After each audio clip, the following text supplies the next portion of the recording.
आनंद यात्रा कड़वी वाणी अध्याय नंबर 58। कृष्ण की बातें। कृष्ण कौन? गोपालक, मुरलीधर, जननायक, क्रांतिकारी कृष्ण क्यों पिछले 5,500 से केवल कृष्ण की वीरगाथा है। इस भारत भूमि एशिया खंड के मूल निवासी, चाहे वो क्षत्रिय हो, वैश्य हो या शूद्र हो, जन जन में हृदय मंथन आत्मा में कृष्ण क्यों बसे हुए हैं। चाहे वो नन्हा सा नंद का लाला हो, यशोदा का लाला हो, 11 वर्ष 52 दिन की कृष्ण की लीला, क्यों उनका हर पीढ़ी दर पीढ़ी मीराबाई का कृष्ण हो, नरसिंह मेहता का हो, सूरदास का हो, रविदास का हो या सदगुरु धनी देवचंद जी महाराज का हो, पीढ़ी दर पीढ़ी क्यों कृष्ण की लीलाएं, कृष्ण की गाथाएं, वीर गाथाएं, कृष्ण के उपदेश, नियम, सिद्धांत समग्र विश्व में, ब्रह्मांड में हर राजनेता, हर धर्मगुरु, हर विद्वजन क्यों उनको खुले तौर पे स्वीकार कर रहा है। क्यों? कृष्ण सही में जननायक थे, क्रांतिकारी थे, लोक मानस में बसे हुए थे, मुरलीधर थे, गोपालक थे, पूर्ण पुरुषोत्तम क्यों कहा गया। अगर हम वैदिक काल में देखें तो आज का अध्याय का जो पृष्ठभूमि का नाम है, वैदिक काल में गौ हत्या, गौ गाय की जो बलि दी जाती थी वैदिक काल में, उसके संरक्षक, रक्षक के रूप में, विरोधी के रूप में कृष्ण की परिभाषा क्या है। ऋग्वेद में हुए उल्लेख अनुसार, वेद 4 ऋग्वेद, सामवेद, यजुर्वेद, अथर्ववेद। प्रथम ऋग्वेद में हुए उल्लेख अनुसार वैदिक यज्ञ में, कर्मकांड में गाय, सांड, भेड़, बकरी जिसे बलि, पशुओं की बलि चढ़ाई जाती थी, जिनका यदुवंश में प्रचार प्रसार धीरे धीरे बढ़ रहा था, उसके सामने विद्रोह का केवल और केवल और सुर पुकार श्री कृष्ण ने पूर्व 600 वर्ष, ईसा के पूर्व 600 वर्ष पहले ऐसे यवनों के सामने विद्रोह की अगर बिगुल फूका तो महावीर और बुद्ध भगवान ने फूका था, जो अहिंसा प्रेरक थे, प्रेम, स्नेह, दया, करुणा, अहिंसा और परिग्रह को मानते थे। वैदिक काल में गौ मांसाहार प्रचलित होने का अनेकों प्रमाण मिलते हैं। स्वयं स्वामी विवेकानंद ने उसे स्वर्ण युग कहा। स्वामी विवेकानंद के जीवन चरित्र लिखने वाले स्वामी निखिलानंद जी ने स्पष्ट कहा है, स्वामी विवेकानंद ने पुराणपंथी ब्राह्मणों का उत्साह पूर्वक बतलाया था कि वैदिक युग में गौ मांसाहार प्रचलित था। जब एक दिन स्वयं स्वामी विवेकानंद को अगर ये पूछा गया कि समग्र भारत का सुवर्ण युग कौन सा है, तब उन्होंने हंसते हुए जवाब दिया था कि वैदिक काल स्वर्ण युग था। क्यों? जब 5 ब्राह्मण बैठकर एक गाय को चट कर जाते थे, मतलब यज्ञ में, हवन कुंड में होमने के बाद उसको खा जाते थे। सत्यवादी स्वामी विवेकानंद बायोग्राफी प्रश्न नंबर 96 पे लिखा है, प्राचीन संस्कृत साहित्य में कितनी ही जगह पे पशुओं की बलि दी जाती थी ऐसे प्रमाण मिलते हैं। जबकि वो विशिष्ट मेहमान हो, विद्वजनों के स्वागत के लिए गौ मांस प्रचलित था। स्वामी विवेकानंद ने स्पष्ट कहा है, आपको यह जानकर कतई हैरानी नहीं होनी चाहिए कि प्राचीन कर्मकांड के मुताबिक वह अच्छा हिंदू नहीं जो गौ मांस नहीं खाता। उसे कुछ निश्चित अवसरों पर बैल का बलि देकर मांस अवश्य खाना चाहिए। The complete works of Swami Vivekananda भाग 3 पृष्ठ 536। इस पुस्तक में पृष्ठ 174 पर स्वयं स्वामी विवेकानंद ने कहा है, भारत में एक ऐसा समय रहा था जब बिना गौमांस खाए कोई भी ब्राह्मण अछूता नहीं रहा। मतलब सभी ब्राह्मण यज्ञ कर्मकांड में गौ बेस भेड़ बकरी का मांस खाते थे, मतलब गौ मांसाहार प्रचलित था।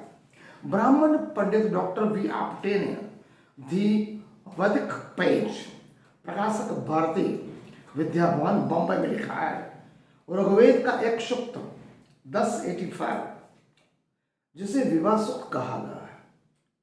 यह यज्ञ बहुत बड़ा संस्कार कहा जाता है। इनमें विवाह के संस्कार के प्रचलित प्राचीन रूप में अगर देखा जाए तो वर वधु जब शादी हो जाने के बाद वधु अपने बारात के साथ अपने ससुराल में आती है, उस समय ऋग्वेद का 10 17वां 11वां वहां वधु बारात लेकर जब घर पे आती है, तब वशिष्ठ मेहमानों और बारातियों को मारी गई गौओं का, मारे गए बैलों भेड़ बकरियों का मांस परोसा जाता है। ऐसा ऋग्वेद में 1085 पृष्ठ 13 पे लिखा हुआ। शंकराचार्य से भी पहले वैदिक कर्मकांड को फिर से इस भारत में प्रचलित करना, स्थापित करने का काम कुमार भट्ट किया शिष्य कवि भौपति ने। वशिष्ठ शुरू से गौमांस खाते हैं, ऐसी उन्होंने उत्तर रामचरितमानस में लिखा है। नाटक के चौथे अंग में भौपति लिखते हैं कि वाल्मीकि के आश्रम में जब वशिष्ठ मुनि पधारे, तब केवल 2 साल की छोटी सी गाय जिसको बछड़ा, उसका गौ मांस बना के उनको परोसा गया था। जब वाल्मीकि के आश्रम में जब ये परोसा गया, तब उनके वाल्मीकि का शिष्य जिनका नाम था सौदाधिक को बहुत गुस्सा आया। उसने सहाद्री मांडिया को कहा, यह वशिष्ठ कोई भेड़िया है या भाव है, केवल 2 साल की बछड़ी गाय का बच्चा उसको एक ही झटके में चट कर गया कि आते ही बेचारी कल्याणी का गाय को खा गया। इस पर शास्त्र सम्मत उत्तर देते हुआ मांडिया ने लिखा, मधु पर्क मांस युक्त होना चाहिए। इस वेद जन का बहुत सम्मान करते हुए गुरुस्थ दल जब अतिथि, चाहे वशिष्ठ हो, मेहमान हो, वृद्धजन हो या कोई भी गुरु हो, तब उसको बछिया, छोटी बछिया, छोटा भेड़ या बकरी का मांस उसको बना के खाने में दिया जाता है। ये वेद वचन है जिसको वो अच्छी तरह मानते थे।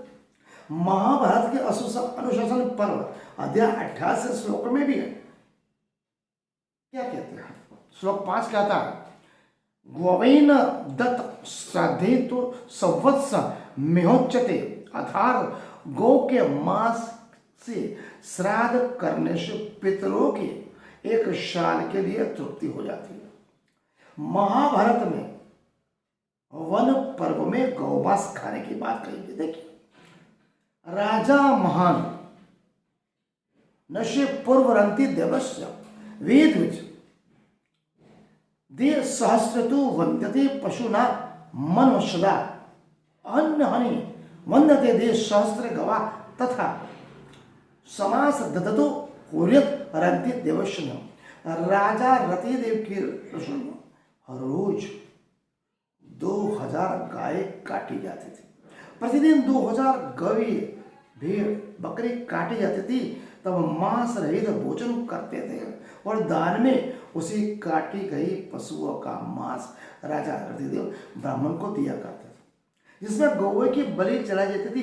ऐसे कई धर्म ग्रंथ हैं, जैसे आप स्तंभ, गृह सूत्र, बृहद उपनिषद, शतप्रश ब्राह्मण, ऋग्वेद और यजुर्वेद जैसे अनेक ब्राह्मण धर्म ग्रंथ में ब्राह्मण ऋषि गौ मांस खाते थे, ऐसी बात सनिष्ठ साबित हुई।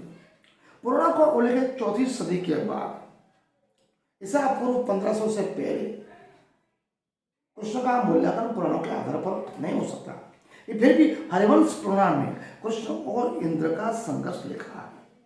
यानी निश्चित तौर पे बतलाया गया ऋग्वेद में कि इंद्र के साथ असुर अनर्य मतलब कृष्ण का संघर्ष हुआ था। कृष्ण का उल्लेख छांदोग्य उपनिषद में तीन स्कंद 17वें अध्याय में में देवकी पुत्र के रूप में हुआ, जहां पर कृष्ण का नाम अनार्य असुर के नाम से घोषित किया।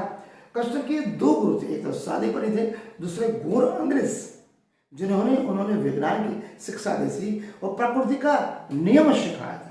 कृष्ण के बारे में ऐतिहासिक प्रमाण उपलब्ध जिसमें एक बात स्पष्ट है कि कृष्ण अवैदिक थे, अनार्य थे, उनको असुर कहा गया। गौओं को यज्ञ में बलि होने के कर्मकांड ब्राह्मणों ने जो थे उसके वो सख्त विरोधी थे। आर्यों के वैदिक संस्कृति के भी वो विरोधी थे। उनके सामने उनका इंद्र के साथ संघर्ष हुआ, जबकि कृष्ण ने इंद्र को पराजित किया। क्या इतने ही संघर्ष से कृष्ण की महानता, ये भी एक बड़ा प्रश्न है कि उसके लिए बहुत आगे हमें जाना पड़ेगा। आज का अध्याय हमने जो लिया है वो अध्याय बहुत ही कड़वा है। वैदिक यज्ञ में गाय के बलि के गौ रक्षक के रूप में कृष्ण के जो ऋग्वेद थे, बृहद्र रायण सतपथ ब्राह्मण ऋग्वेद यजुर्वेद में जो गौमास प्रचलित था, हमने सत्य प्रमाण के साथ आपको बतलाया।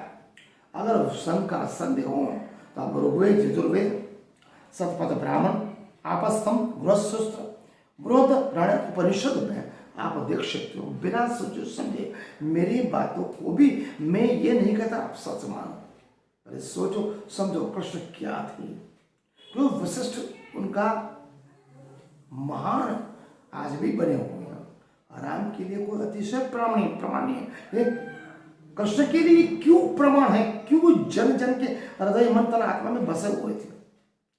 आज का अध्याय हम यहाँ पूर्ण करें। प्रणाम।